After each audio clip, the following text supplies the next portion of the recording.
समंदर के किनारे बुलंद पत्थरों पर एक तन्हा लाइट हाउस खड़ा था। सालों से यह खामोश मुहाफिज तूफानों में भटकते जहाजों को रास्ता दिखा रहा था, मगर इस लाइट हाउस में रहने वाला शख्स एक राज था। मकामी माहीगीर उसे बूढ़ा साहिबान कहते थे। न दिन में कभी उसे किसी ने देखा, न शहर की गलियों में उसकी आहट सुनी। बस अफवाहें थीं। कुछ कहते थे वो समंदर की रूह है, कुछ कहते थे वो अपनी पुरानी गलतियों की सजा काट रहा है।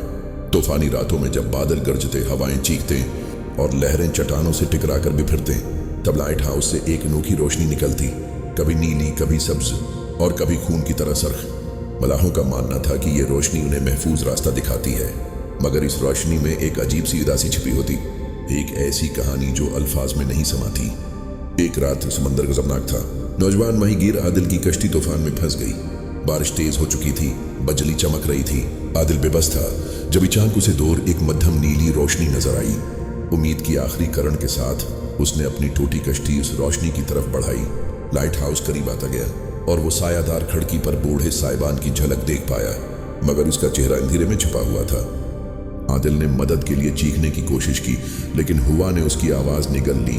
तब अचानक नीली रोशनी खून की तरह सरख हो गई। समंदर पर एक गहरी खामोशी छा गई। सुबह जब सूरज निकला, आदिल साहिल पर बेहोश पड़ा मिला। उसकी कश्ती के टुकड़े उधर उधर बिखरे थे।